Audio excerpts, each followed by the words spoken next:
Hola, muchas gracias por la invitación al DIF México. Soy Valeria Baltazar, soy criminóloga forense y agradezco muchísimo la invitación por parte de esta institución para poder hablarles y compartirles de este tema que no es nuevo, sin embargo, que sí necesitamos comenzar a aplicar en los contextos en los que trabajamos con niños y niñas que están experimentando situaciones de violencia extremas. El día de hoy les quiero compartir esta sesión sobre las experiencias adversas en la infancia y lo que podemos empezar a hacer como personas de la comunidad y también como especialistas en la salud y el acompañamiento a personas sobrevivientes de experiencias adversas en la infancia. Muchas gracias. Eh, bueno, antes de que comencemos, es necesario definir y detallar cuáles son o cómo podemos considerar las experiencias adversas en la infancia o por sus siglas en inglés ACES, que hace referencia a las situaciones Adverse Childhood Experiences. Y son precisamente eventos o situaciones estresantes que ocurren durante la infancia, pero no les estoy hablando de una situación cotidiana en la cual se genere una frustración o una situación de estrés durante alguna actividad en la que el niño o niña no pueda regularse y comience a frustrarse y a lo mejor eso pueda incurrir en que el niño o niña se encuentre alterado, muy irritado, frustrado, enojado, incluso que tenga estos desbordamientos en donde lloran o se pueden hacer daño o pueden hacer daño a otros. No les estoy hablando solamente de esas situaciones, sino que imagínense que eso le sucede a un niño durante al menos unos 6, 8, 10 años desde que nace hasta que ocurren muchas otras cuestiones de violencia que se comienzan a agravar. Me refiero a que las experiencias adversas en la infancia son diferentes tipos de eventos, diferentes tipos de situaciones, pero que por su naturaleza el resultado va a ser un estrés sumamente agotador y sumamente dañino para el niño o niña. Esto causa un daño a nivel emocional y psicológico, incluso del sistema nervioso, que ya existen investigaciones al respecto de cómo estas experiencias adversas en la infancia pueden terminar experimentándose en la adultez de formas de enfermedades crónico-degenerativas. También están investigaciones investigando la relación con el cáncer al vivir precisamente una consecución de este tipo de experiencias, porque desafortunadamente cuando ocurren, no ocurren en su mayoría en un solo episodio, sino que es una violencia continuada. Si bien existen experiencias adversas de la infancia como una catástrofe o una situación de cruda violencia y repentina violencia, habrá situaciones que por su cronicidad, por su duración, en el tiempo se van empeorando las condiciones de abuso físico, emocional o sexual y que llegan a conflictos entre padres, entre hijos, abusos de sustancias en el hogar, violencia doméstica o negligencia severa. Estamos hablando de niños, niñas y adolescentes que ven a sus padres y madres o cuidadores consumir sustancias, personas que han sufrido abusos durante muchos años de sus primeros años de infancia por parte de un ser querido. Puede ser una figura de cuidado, puede ser un hermano, puede ser un profesor, etcétera. Pero claro que tendrá que ver el impacto de estas experiencias en el potencial que tiene una persona y bueno, obviamente en su derecho de vivir libre de violencia. ¿Qué ejemplos de situaciones adversas o experiencias adversas en la infancia podemos reconocer o identificar? Esto es importante de contemplar porque las experiencias adversas van a tener consecuencias, puesto que los niños se encuentran en desarrollo. Tenemos los primeros alrededor de 17, 20 años para que nuestro cerebro y nuestro sistema nervioso se configure y que se concrete. Incluso durante la adolescencia, pues todavía nos encontramos en un desarrollo cerebral y las consecuencias de encontrarse bajo estas experiencias adversas en la infancia durante tu crecimiento, durante tu neurodesarrollo, van a impactar negativamente, ya que se activará nuestro sistema nervioso, va a comenzar a experimentar una ansiedad severa, un choque con la realidad, que es un quiebre mental precisamente, que con la cronicidad de los eventos y la falta de personas que apoyen o participen para que ese niño o niña deje de experimentar estas experiencias adversas en la infancia, o que si bien ya las experimentó, pueda hacerle frente a ello y se pueda recuperar de una manera menos dolorosa, más amena, más comunitaria de esta experiencia, que es necesaria de reconocerse, pues también para que se prevenga y se hable en otros espacios. Lo que pasa es que las afectaciones son tales que van a llegar a experimentar ansiedad severa, depresión, conductas autolesivas, suicidas y hasta homicidas. Y bueno, finalmente destructivas, autodestructivas como adicciones, por ejemplo, o conductas de riesgo. Esto sucede porque durante las experiencias adversas en la infancia se vive o se comete, incluso se percibe, pues se experimenta en carne propia o eres testigo de abuso físico, emocional, sexual, negligencia física, con todas sus expresiones, pues desde el abuso emocional que invalida o niega las necesidades más elementales, hasta el abuso físico de la negligencia física, de no ser alimentado, de no ser aseado, de que los niños, niñas tengan que buscar qué comer en la calle o con vecinos, o tengan que robar para poderse nutrir.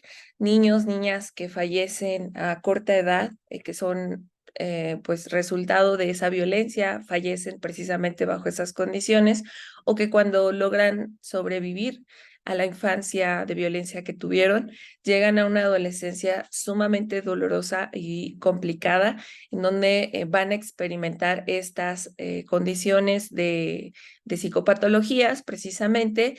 Y bueno, esto lo colocas en un entorno como el que tenemos ahora, con las personas que están en crecimiento, niños que se convierten en adolescentes y adolescentes que se convierten en jóvenes, que están siendo ahora desafortunadamente homicidas, están actuando de una forma suicida, autolesiva y autodestructiva, como vamos a ver en el caso a continuación. Me gustaría brindar estos ejemplos del caso porque precisamente ya podemos incorporar o aterrizar la teoría de que cómo estas experiencias adversas, que son un cúmulo de situaciones que obviamente conforme mayor tipo y condiciones y calidad que se tenga de vida, de acceso a la justicia o de factores protectores, pues van a impactar en la salud de quien las experimenta. Estas consecuencias, sin embargo, y lamentablemente son irreversibles, pueden incluir incluso daño cerebral o complicaciones del desarrollo cerebral que afectan de la siguiente manera: como puedes tener una prevalencia, y seguramente lo tendrás, es 80-90% probable. De hecho, un estudio reciente sobre las personas que pues han vivido este tipo de situaciones sí revela que las personas en su adultez y adultez joven, menos de 30 años, ya comienzan a experimentar trastornos de ánimo como la depresión, ansiedad, trastorno de estrés postraumático y otros trastornos del estado de ánimo, incluso el sueño y de la atención. Las personas que se desarrollan bajo condiciones no idóneas para un sano desarrollo cerebral y del sistema nervioso, pues van a tender a reaccionar precisamente bajo el estado de vida o muerte todo el tiempo y su sistema se va a quedar activo. Su cuerpo y su impresión, su sensación y su percepción del mundo siempre va a ser de que algo está por hacerle daño. Y seguramente sí. También es concordante estas investigaciones que entre más experiencias adversas de la infancia vive una persona, pues más expuesta estuvo a condiciones de total abandono, peligro y de violencia. Estas enfermedades incluso, aunque eh, pueden expresarse en lo mental, también pueden expresarse de manera física y se empiezan observando como enfermedades crónico-degenerativas y sobre todo que no existen antecedentes, por ejemplo, de salud, cardiopatías, diabetes, enfermedades cardíacas y obesidad. También en la vejez, pues desafortunadamente están otras enfermedades asociadas degenerativas, precisamente, que tienen mayor incidencia en personas que han experimentado experiencias adversas en la infancia, en personas pues jóvenes en términos de la adultez mayor precisamente, que ya comienzan con datos de Alzheimer, de Parkinson o de algún tipo de demencia temprana. Y no tiene que ver con su edad, sino que tiene que ver con las experiencias que han vivido precisamente. Y bueno, como sucede, las mismas consecuencias de una cadena de secuencias de violencia en la vida de una persona, de eventos de violencia en una persona, ese comportamiento de riesgo también lo vamos a observar con mayor probabilidad de adoptar comportamientos de consumo, de relaciones sexuales o experiencias sociales de riesgo, prácticas sociales y también conductas agresivas. Esto es porque nos volvemos incapaces de controlar nuestras emociones. Esa persona que experimentó una experiencia adversa en la infancia no tuvo un lugar para poder formar de una manera segura, libre de violencias y tener que preocuparse para poder gestionar sus emociones y para poder no estar en estado de alerta todo el tiempo, desarrollar un estado del presente, del estar en este momento, no de estarse anticipando a lo horrible que pueda pasar a continuación o centrándose en también la indefensión aprendida, que como víctima de violencia, pues comienzas a negar un poco esa dinámica, no tienes mayores herramientas para salir de ahí. Es muy complicado, incluso pues hay que considerar la asimetría de poder, que cuando estas situaciones en la infancia ocurren, pues hay una disparidad de poder y los niños y niñas, por cómo está diseñada la sociedad y cómo están diseñadas las lógicas institucionales, a veces no nos damos cuenta, no intervenimos cuando deberíamos de hacerlo y ante casos como estos. Y seguramente vienen de muchas generaciones atrás. Entonces es momento precisamente de que visibilicemos las consecuencias de estas experiencias que hemos vivido a lo largo de muchas generaciones y que ahora se experimentan en la siguiente generación. Vamos a pensar en cuáles son los impactos psicosociales de esta violencia y cuáles serían las implicaciones si no detenemos esto que está ocurriendo con las infancias. Bueno, es claro que las condiciones de las personas que experimentan esto, los impactos psicosociales finalmente implican no solamente ellos como personas inmersas en una comunidad, sino cómo ellos, a partir de ese desarrollo, de ese evento violento, de cómo sí existe una respuesta institucional, social o comunitaria de reconocimiento de su calidad de víctima, por ejemplo, de la protección que tenga ante posteriores ultrajes o posteriores consecuencias y sobre todo intervenir oportunamente, intervenir, vamos, que si ya ha ocurrido, se tiene que intervenir de inmediato para protegerle de que se siga ampliando esta consecuencia pues sobre su salud. No se trata simplemente de evitar que pasen, sino que cuando pasen, intervengamos de una forma crucial, de una forma definitiva, de una forma en la que no se permita que esto continúe ocurriendo, porque esto va a generar retrasos en el desarrollo cognitivo, emocional y social. Ahora estamos viendo problemas sobre el reclutamiento de niños, niñas y adolescentes que se encuentran en situación de vulnerabilidad y desafortunadamente se meten en conflictos con la ley, pero estas personas han vivido definitivamente experiencias adversas en la infancia.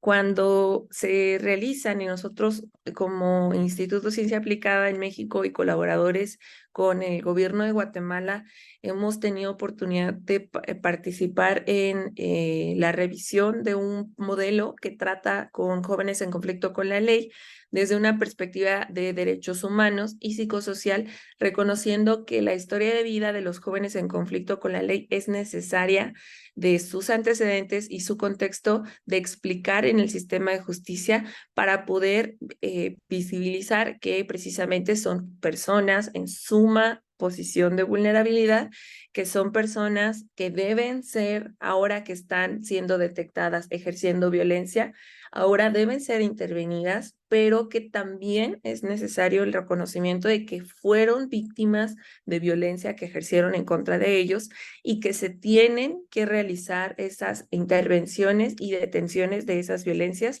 las denuncias, por supuesto, y la atención, que es lo urgente y lo necesario, que no puede pasar por alto de la persona que haya experimentado alguna de estas condiciones. Incluso puede que si no es intervenida la persona o no tiene acceso a mejores condiciones de vida, a una intervención adecuada y oportuna por parte del Estado, por parte de las profesionistas encargadas de los derechos humanos de los niños y niñas, y bueno, somos todos, también toda la sociedad estamos encargados de vigilar que los niños tengan el acceso a esos derechos, garantizarlos y si no es así, denunciar cuando sus derechos están siendo violentados. Estamos notando que hay personas con retrasos en el desarrollo cognitivo, es decir, les cuesta trabajo, tienen ciertas dificultades para elaborar información de una forma en la que puedan comprender el contenido de lo que se está solicitando, tienen dificultades de aprendizaje para regular sus emociones, para identificarlas, para comunicarlas también, lo cual puede hacer que pues sean personas que no prefieren callar precisamente lo que están viviendo por temor a las represalias de expresarlo, porque pues los adultos a su alrededor u otros niños, niñas o la condición adversa que ha experimentado se lo invalida también al no reconocerlo. Esto tiene que ver con todo un tema de desigualdades sociales. Necesitamos reconocer que claro que existe una diferencia de clase social y que esta discriminación que está ocurriendo en contra de niños, niñas y adolescentes hace que estas desventajas de ser niño, además, estar expuesto a un entorno pues que tú no puedes controlar y que no puedes detenerlo o hacer mayor cosa al respecto para salir de eso o protegerte de eso, vamos a enfrentar entonces desventajas en la educación, el empleo y la salud, porque estas desigualdades sociales que están más cercanas a las situaciones de pobreza o discriminación estructural, cuando el color de piel tiene que ver con la región en la que vives, a la cual tu pueblo fue desplazado, o cuando tu comunidad arrasada por el crimen organizado se tuvo que desplazar, pues estas personas que interrumpen sus estudios, que pierden sus viviendas, que pierden su contexto, que pierden toda su identidad alrededor del lugar de origen y que tienen que comenzar desde cero, interrumpiendo procesos vitales, educativos, incluso sociales o comunitarios, que serían pues más bien asociados con la edad que experiencias de esta naturaleza. Claro que la edad de 6 años no deberíamos estar y nunca deberíamos estar en una posición de abuso sexual. Sin embargo, si esto te ocurre durante la infancia o le ocurre a las personas durante la infancia, estos van a ser los costos para ellos como víctimas y para la sociedad. finalmente se está reflejando ahora en los sistemas de salud y de bienestar social y, por supuesto, de seguridad y de salud públicas. La situación de consumo de sustancias en Estados Unidos y el mundo que estamos observando, el trasiego de droga, que está ligado con otros crímenes violentos, el asesinato de personas, la migración, la represión de la migración y de las protestas, entre otras cuestiones como crímenes ya de Estado y crímenes de lesa humanidad, como las guerras que están ocurriendo en el mundo actualmente, pues están haciendo que se generen experiencias adversas en la infancia de un nivel que pues puede afectar y seguramente lo hará porque no será una intervención, afectará por siempre a las personas que lo experimentan. ¿Qué podemos hacer entonces para, como comunidad, participar en las estrategias contra estas experiencias adversas?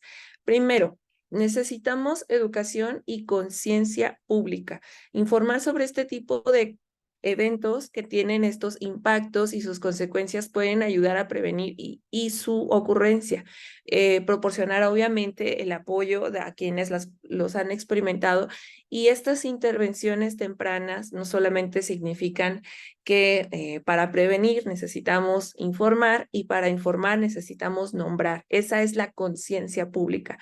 Conectar un fenómeno que está ocurriendo para analizarlo bajo una lente que es bajo la perspectiva de derechos humanos y de salud de las personas, niños y adolescentes que están siendo afectadas, y entonces concientizar, transitar de un pensamiento que regularmente delega a los niños como objetos adheridos a una problemática familiar o como personas que pues ni modo, ahí les tocó vivir, en esa familia les tocó crecer o que simplemente su situación de vida así le tocó.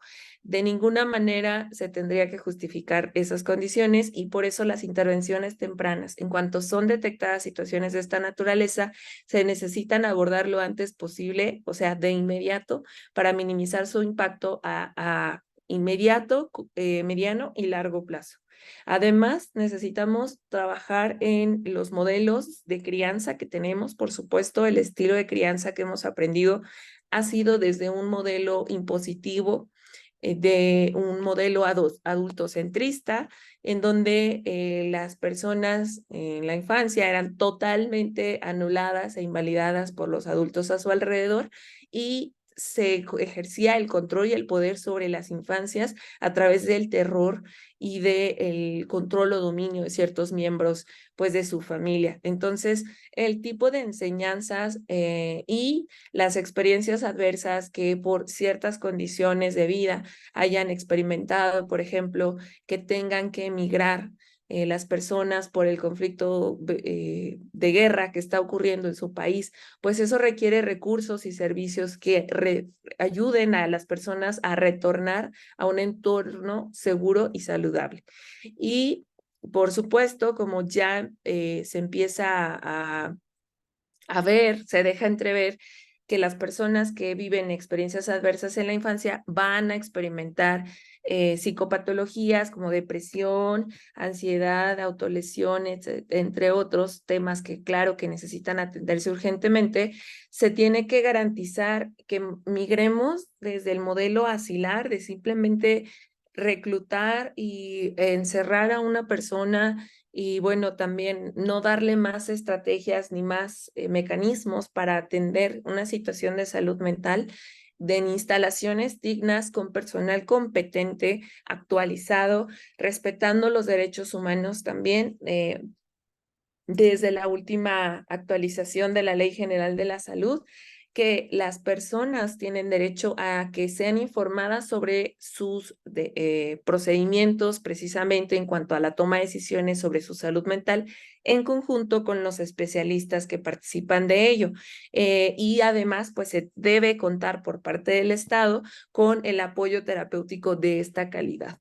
El problema no solamente es que suceda, sino quién lo atiende también, porque sí es importante reconocer que la comunidad debe actualizarse y ya debemos empezar a trabajar en este tipo de modelos que permiten el reconocimiento de una serie de condiciones que no están aisladas y que no se limitan a un diagnóstico para pues tratar de describir las secuelas, sino que ayudarle a esa persona a transicionar en ese apoyo terapéutico hacia un estado de situación de vida en donde el impacto psicológico, emocional, social o económico que haya tenido y siga teniendo la persona que haya vivido estas experiencias se minimice y se restablezcan o se restituyan todos y cada uno de sus derechos.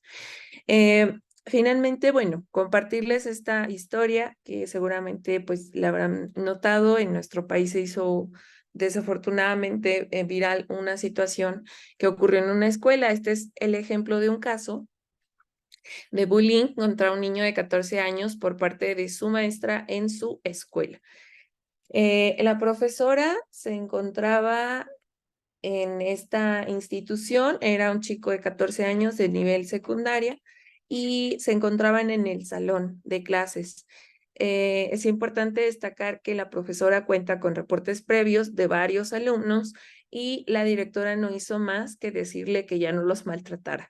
El niño de 14 años le clavó unas tijeras en el brazo durante una clase frente a sus compañeros y salió huyendo del salón. Hoy enfrenta un procedimiento judicial. Si lo vemos desde la perspectiva de derechos humanos, nos daremos cuenta que aquí, primeramente, hay una violación del derecho a la escuela de calidad, a una educación de calidad, y esto implica, así como lo es en la salud, también en la escuela, personal competente. Si la maestra abusa de los niños y la directora omite sancionar y separar de su cargo bajo esta violencia que se está ejerciendo, no solamente es grave porque es un niño, son niños y tienen poder sobre ellos, sino que ellos como profesorado, como institución, son sujetos legalmente obligados a que estos espacios, las escuelas, sean espacios libres de violencia. Y entonces aquí lo que observamos es que sucedió todo lo contrario. Los niños denunciaron que él, el que apuñaló a su maestra, y algunos otros compañeros estaban en desacuerdo con que la profesora les continuara dando clases porque había sido discriminatoria con el niño, que lo trataba con insultos, se burlaba de su ropa, de su aspecto físico, entre otros. Esto viola el derecho a la educación de calidad. ¿En qué momento una persona va a hacer conciencia del mundo, que para eso vamos a la escuela? Si tu escuela, pues el espacio supuestamente seguro, ahí afectan tu derecho a la integridad personal y la persona que lo hace es la persona encargada de cuidarlo. Esto resulta pues sumamente grave porque claro que va a impactar en la salud mental y emocional, y en este caso se observa tal cual el impacto en la salud del niño es salud mental y emocional y física. Es que no solamente ahora se encuentra enfrentando un procedimiento judicial, llegó al punto tal de comentarle a algunos compañeros que él se quería suicidar antes de efectuar este ataque. Pues llegó a experimentar las burlas y la impunidad por parte de la escuela, precisamente, y de la abusadora, y le clavó unas tijeras en el brazo frente a todos los demás. De ese nivel es el daño que ya trae el niño por toda esta exposición a la violencia por parte de un adulto.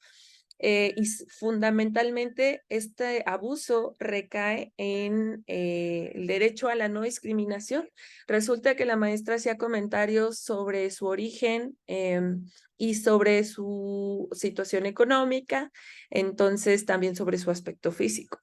Y esto lo decía constantemente y era de acuerdo a los niños, pues visiblemente negativo en cuanto a sus consecuencias a estos comentarios y acciones por parte de su maestra, para todos, obviamente incluyendo a la maestra. Fíjense cómo entonces esta comunidad de niños y adolescentes que está bajo el cuidado de adultos que violentan en lo que por ley son sus espacios salvaguardas, están experimentando esto, y esto debería ser la noticia, que han abusado tanto de él que clavó las tijeras en su profesora. Vamos a entonces pensar quiénes son los adultos del futuro.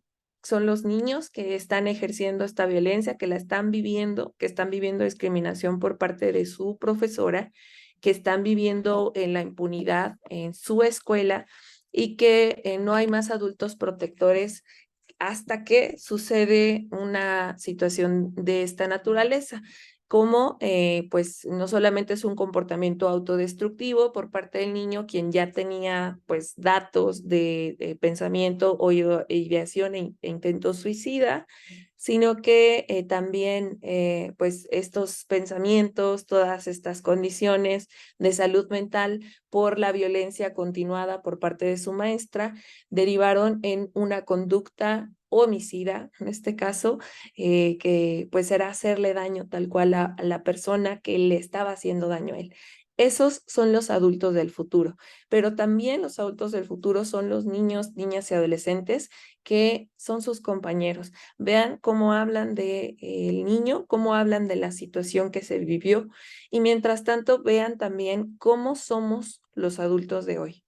Eh, Pensemos en este caso desde una perspectiva de infancia, desde los comentarios que hacen los niños y cómo los niños describen a los adultos, que en este caso pues son la directora y la maestra. Vamos a ver.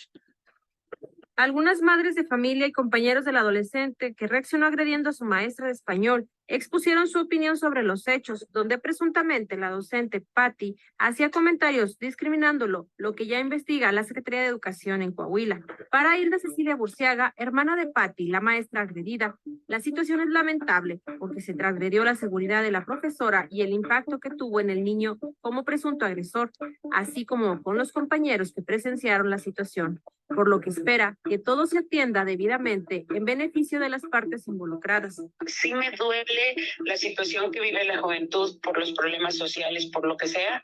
Me duele que haya desencadenado en una situación así y que afecten a personas. Obviamente, pues también para nosotros como familia fue un susto muy enorme. Dije, bueno, puede ser muy leve como puede ser muy, afortunadamente fue así. No fue de consecuencias mayores, sin embargo, pues lamenta uno los hechos, ¿no? Porque por ambos lados, moralmente tanto para la familia del joven como para el mismo joven, esto es muy lamentable para sus compañeros alumnos y en especial pues para mi hermana, ¿no? Realmente me duele que ambos que haya sucedido esto. No estoy ni a favor ni en contra. Me consternó esto mucho. Sobre el estado de salud de su hermana, dijo que esta ya se encontraba bien y realizando diligencias en la Fiscalía General de Coahuila, en tanto que el personal de esta efectuó a su vez labores de aparente reconstrucción de hechos en el sitio donde ocurrió la agresión. El director de escuelas secundarias en el Coahuila, Eduardo Brondo, señaló que se abordará el caso con total imparcialidad, sobre todo al ser una agresión hacia una maestra. En el interior de la escuela secundaria, Rubén Humberto Moreira Flores. Yo les pediría, denos oportunidad de platicar con la dirección de la escuela. Creo que es importante que entre todos tratemos de construir a partir del apoyo de los padres de familia. Creo que es algo muy necesario para nosotros en secundaria. Del riesgo que sucede, se comunica con la Dirección Administrativa de Secundarias Generales, con el área jurídica y se atiende en ese sentido. La verdad, el proceso es totalmente imparcial. Se busca que se atienda con la mayor prontitud y que principalmente pues estemos nosotros ahora sí que atendiendo la situación que se nos presentó de manera muy, muy extraordinaria. La verdad, sí hay comunicación con los padres de familia. Yo difiero de que no se haya cubierto con los protocolos. En tanto que los testimonios de alumnos exponen su experiencia al interior de la clase con la maestra de español y cómo se reportaron los hechos ante dirección. Ha dado cuenta que la directora decía Sí, está bien, yo ya le dije y no lo va a volver a hacer, pero de cuenta que a la maestra no le decíamos nada. ¿Desde cuándo reportaron estos hechos ustedes? Es desde septiembre también. ¿Se unieron varios alumnos a decirle a la directora o fue nada más uno? ¿No saben? Nos unimos, fuimos como 10, 15 alumnos. ¿Qué le dijeron entonces a la directora? Pues le decíamos que nos trataba mal, que a él le hacía mucho bullying y ella dijo, sí, yo hablé con ella, dijo que no lo va a volver a hacer, Sí, a su escuela. pues que ya no regrese. ¿A ustedes también se dirigía con ustedes a maldiciones, con decir malas palabras? Sí. Una compañera mencionó que habían hecho una colecta para comprarle tenis al niño porque su situación económica es precaria. Le había dicho feo y que los veracruzanos eran muy feos y cosas que pues le ofendió. Y él tomó una navaja de su mochila y pues se acercó a ella y la apuñaló. Pues él era muy amable, era buena persona conmigo principalmente. Y nunca se metió en problemas hasta ahora. Una vez me dijo que su madre lo había llamado inútil y que pues se sentía muy mal por eso y tenía ganas de pues, suicidarse. ¿Qué pedirías? ¿Quieres que esa maestra vuelva a dar clases o No. que ya la retire? Que ella la retire. Sí. ¿Y qué pedirías para tu compañero de clase? Que vuelva a clases normales. Él merece volver a clases. Sí. ¿Qué más crees que merece o necesita? Pues el apoyo de alguien de sus familias. El compañero del niño, que está señalado como presunto agresor, dijo que este llegó al grado que se hartó del presunto trato que le da la profesora de español durante sus clases. Es que de cuenta que la maestra de español le hacía mucho bullying al muchachito, porque como el muchachito era veracruzano, le hacía bullying que estaba bien feo y que sabe qué. Y luego es que de cuenta que el muchachito se hartó y agarró la navaja y le empezó a dar en la espalda. Y de hecho muchos corrimos detrás del muchachito para ver si lo podíamos alcanzar. De cuenta que le decía que estaba bien pinche feo y que sabe qué. Así en esos Sí. términos. ¿En esas palabras? Sí, así le decía. Sí. ¿Enfrente? Y no hacíamos nada y nos mandaba dirección de la nada.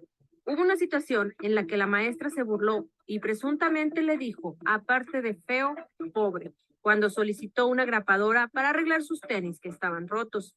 Este testimonio, una madre de familia lo confirmó al exponerlo. Yo no entiendo por qué los padres o los maestros dicen que los güereños.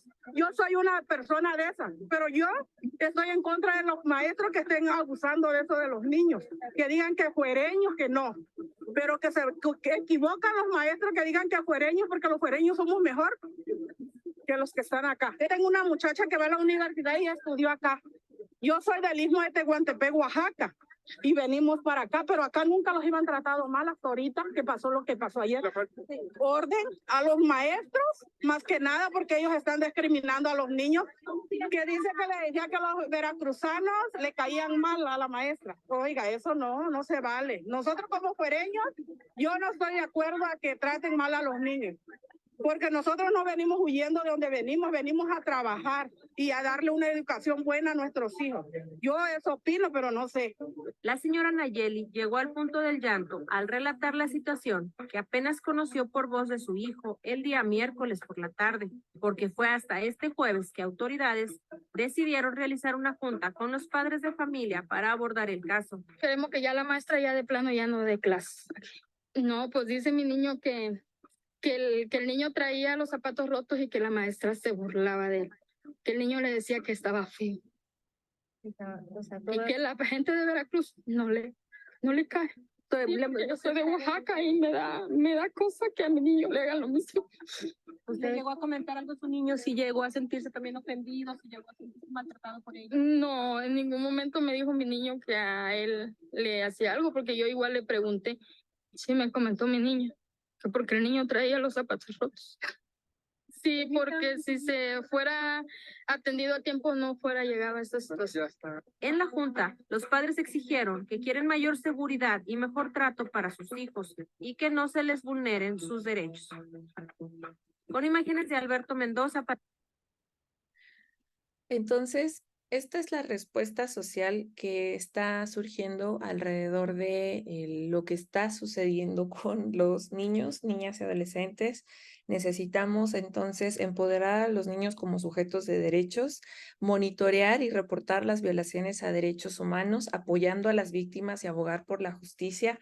La reacción comunitaria es necesaria para que incluso más víctimas puedan alcanzar una sociedad puedan alcanzar un lugar seguro para denunciar, para hablar sobre si están viviendo también, experimentando esta violencia, y que se ha intervenido oportunamente precisamente porque la violencia es prevenible y porque es obligación de todas las personas prevenir esta violencia, denunciarla cuando está ocurriendo con niños, niñas y adolescentes.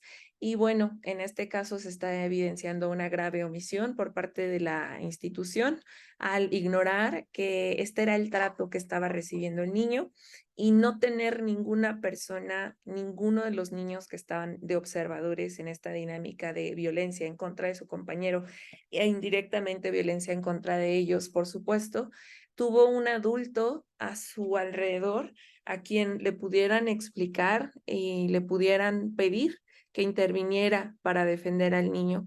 No lo hizo su familia en su momento. Desafortunadamente también viene de un ambiente familiar invalidante, de un ambiente familiar que ha propiciado también estas condiciones de violencia, que las ha ejercido en contra de él. Y bueno, no tiene ningún lugar seguro, por eso es importante no solamente tener solo ambientes escolares, sino que todos los ambientes puedan ser inclusivos y diversos, que todas las agencias e instituciones privadas, públicas, tengan y trabajen bajo este principio de no discriminación y que se empiecen a instalar mecanismos de participación activa, donde no nada más se les informe, se les brinde acceso, se les incorpore a esta perspectiva de derechos humanos a los niños, sino que se introduzca en la lógica de las políticas educativas y en general que se están tomando sobre los niños, niñas y adolescentes. Yo les agradezco mucho por su atención. Les dejo mis datos de contacto. Mi nombre es Valeria Baltazar, soy criminóloga forense y les saludo desde el estado de Aguascalientes, México. Muchísimas gracias por la invitación. Haré llegar a los organizadores de este evento esta presentación y pueden contactarme por vía telefónica o por vía correo electrónico en la siguiente información. Muchas gracias a todos y a todas. Hasta luego.